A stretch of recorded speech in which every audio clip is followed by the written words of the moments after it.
Les mecs, leur éditeur ne voulait pas payer le train Paris-Orléans. 45 € pour que les mecs viennent parler de leur BD.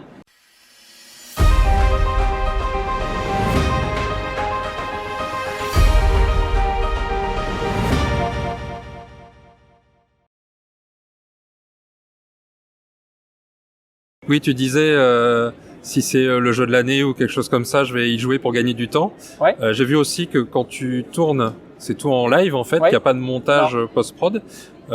C'est quoi ce souci d'optimisation Oui. C'est un souci d'optimisation à plusieurs niveaux. De temps, parce que monter c'est très compliqué, c'est très long. C'est-à-dire qu'on le sait, dans le milieu du montage, on va dire une moyenne, c'est pour 1 minute, c'est 1 heure. Voilà. Donc on n'a pas le temps de monter, passer 1 heure pour 1 minute de vidéo. Voilà. Alors on s'est appuyé sur plusieurs choses. Notre capacité d'improviser, les problématiques inhérentes à une authenticité. C'est-à-dire que quand on est en direct, les gens voient qu'on ne triche pas. Ils voient le jeu tel qu'il est pour de vrai.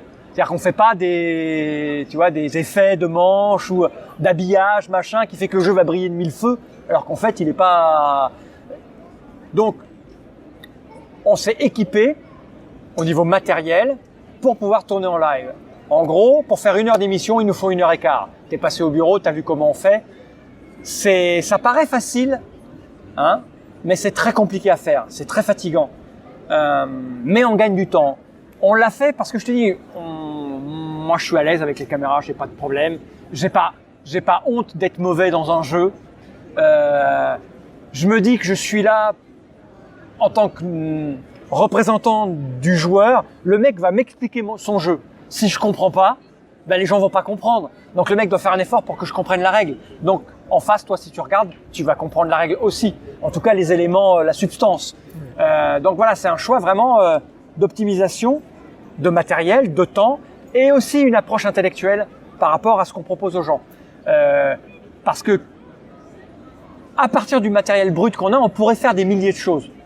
On pourrait prendre, on faisait à un moment donné, on faisait des coupés courts. On pourrait prendre les 1 heure de partie et puis les couper en 3 minutes. À une époque, on le faisait, Node le faisait, parce qu'on avait du temps, il y avait moins de sorties. Maintenant, on reçoit de plus en plus de monde, donc on n'a plus le temps de faire des coupés courts. Il y a plein de formats, moi, qui m'intéresseraient à faire, parce que j'aime bien innover, j'aime bien rechercher. Ces formats-là sont bien, ils répondent à une demande, mais on pourrait faire mieux. Mais on n'a pas le temps. Donc voilà, c'est vraiment un choix à la fois éditorial, à la fois un choix où on sait que si quelqu'un veut nous imiter, faire la même chose que nous, il va vite se rendre compte que c'est très, très compliqué à faire. Parce que il faut être attentif à la réalisation, avoir un œil sur les caméras, avoir le moniteur de contrôle, voir si tout se passe bien, si c'est bien cadré ou pas, si je suis à l'écran ou pas à l'écran, voir si les partenaires que tu as à la table sont bons, si c'est pas trop mou, si ça rebondit bien, relancer, mettre de l'ambiance, sortir des vannes, poser les bonnes questions, parce que même des fois si je comprends des points de règle, ben, je pose des questions pour que les gens rebondissent, et puis surtout, écouter la règle pour la comprendre, et jouer en essayant de gagner. Donc c'est pas facile à faire, mais c'est des choix, ouais. Et c'est déjà arrivé par exemple, si tu parlais d'un intervenant, tu sens qu'il est pas bon, qu'en fait il dessert son jeu. Oui, ça arrive. Comment tu réagis à ce moment-là? Eh ben, on met des vannes, on essaye de mettre de l'ambiance, on déconne, on essaye de trouver ce qui est bon dans le jeu. Mais c'est compliqué. Alors les catastrophes sont très très rares. Genre, je crois que je sais pas, moi j'ai dû participer à 1900 ou j'ai compté l'autre jour, j'ai vu le compteur 1983 vidéos, je crois. Donc personnellement à la table sur quasiment 2000 vidéos, je pense qu'on doit avoir 2 ou 3 catastrophes. Le reste ça passe quoi, parce qu'en fait les gens sont là pour voir la mécanique du jeu très rapidement. Tu sais, personnellement, si j'étais un utilisateur de Trick Track, je regarderais pas les vidéos en entier. Moi, je prends une vidéo de partie, j'ai besoin que de ça pour savoir si un jeu m'intéresse. Il y a des jeux, c'est Guillaume qui les fait, donc je vais consommer les vidéos où il y a Guillaume. En fait, j'écoute pas les explications. Je mets la vidéo de la partie et j'essaie de choper des moments où il y a de l'action, je vois, tiens, des cubes en bois, le machin, tiens, il lance des figurines, tu vois. Et puis je me barre. Donc la vidéo a fait 1 heure, j'en consomme 10 minutes, je sais si c'est pour moi ou pas. Donc les cas catastrophiques sont pas graves. Si le mec il est mauvais, voilà. Franchement, si tu t'arrêtes au type, il a un charisme d'artichaut, et t'achètes pas son jeu. De poule d'eau, dirait Mathieu Delpoule. Vraiment, enfin, c'est le jeu, t'es là pour le jeu, quoi. Le mec, c'est pas donné à tout le monde de savoir rebondir. C'est pas très grave. Si le mec te passe pour un sale con, ouais, je comprends que tu veuilles pas lui aller dessous, mais vraiment, c'est rare, c'est vraiment rare. D'ailleurs, ça fait quelques années qu'à droite et à gauche, on nous annonce que le jeu de société va subir le même sort que la BD. Ouais. Tu penses que ça va vraiment arriver ? C'est quoi le sort de la BD ?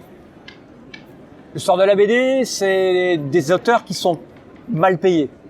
Voilà.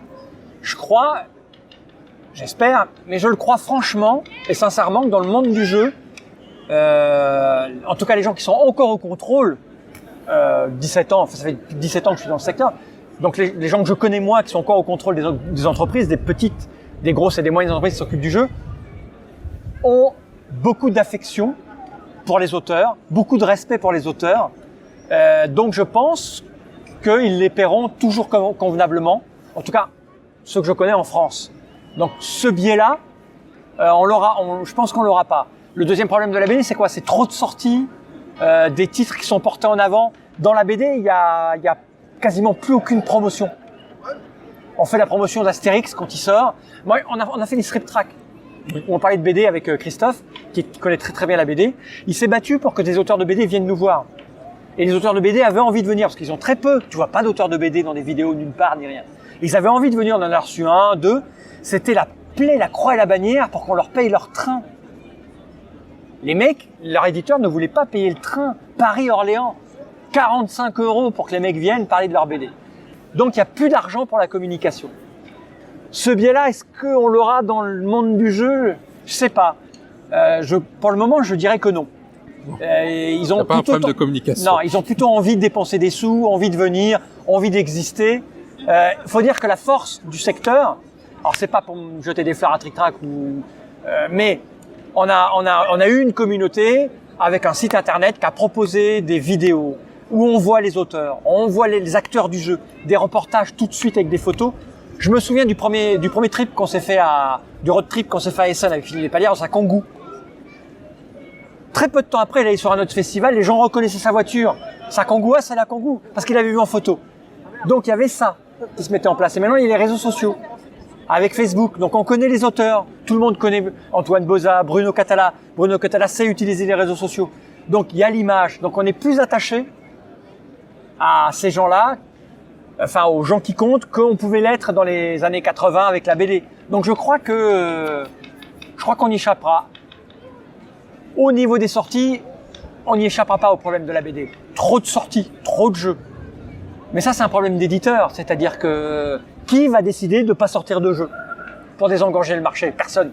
Personne. Donc il y aura des problématiques, des jeux qui trouveront pas leur public. Il y en aura. Après, maintenant, on a Kickstarter. Je sais pas ce que fait la BD sur Kickstarter. Donc je crois qu'on peut le comparer, mais que c'est quand même un secteur qui est vraiment un secteur à part. Justement, en 17 ans, le monde ludique a beaucoup changé.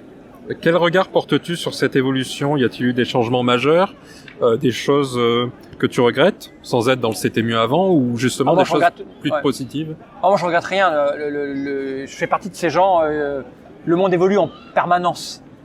Et si tu regardes bien, c'est toujours mieux avant. Quand tu écoutes les gens, c'est toujours mieux avant. Moi, en fait, depuis que je suis dans le secteur, depuis 17 ans, je me dis, il me tarde d'être dans 6 mois. Parce que je me dis, il va se passer des trucs extraordinaires. Pour moi, il se passe tout le temps des trucs extraordinaires. Donc il y a des hauts, il y a des bas. Par exemple, il y a 2 ans, j'en avais plein le cul du secteur, plein le cul de Trick Track, plein le cul de tout. Et je me suis dit, putain, fais chier, faut que je change de vie. Et puis j'ai imaginé des choses qui sont en train de se mettre en place et c'est excitant. Donc le secteur évolue, change, mais il n'y a aucun regret. C'était pas mieux avant. Il y a plein de choses qui arrivent. On est dans un moment charnière. Il y a des trucs qui se mettent en place. Personnellement, avec la V6, avec tous ces changements, le changement des consommateurs, de la consommation de l'actualité, tous ces trucs-là, c'est fascinant à envisager, c'est fascinant à imaginer, c'est fascinant de se projeter. Donc oui, heureusement qu'il y a des changements. Si le secteur ne changeait pas, malheureux, ça serait absolument pas intéressant. Ça voudrait dire que... Il y aurait que des jeux allemands. Ouais, ça voudrait qu'il n'y a pas de renouveau, il n'y a pas de jeunesse, il n'y a pas de nouvelles perspectives, il n'y a pas de gens qui réfléchissent. Tu dois réfléchir, analyser et proposer. Tu construis, tu détruis, tu construis, tu détruis. Tu vois, la V6 a détruit la V5. La V5 a détruit la V4. On a changé complètement de... Voilà, c'est ça qui est excitant. Et le secteur se reconstruit en permanence. Alors les changements, il y en a plein, je ne vais pas tous les citer. Tout se professionnalise. Il y a des métiers maintenant pour faire de la communication. Ça s'améliore au niveau des graphismes, au niveau de la rapidité avec laquelle on appréhende un jeu. Il faut aller plus vite. C'est 30 minutes, 45 minutes. Il y a plein de changements. Et ils sont juste extraordinaires. Et si tu aimes le jeu comme on le pratiquait il y a 15 ans, il est toujours là, fouille et tu vas le trouver. Il y a toujours des gens qui font du rock des années 60, hein. Faut fouiller.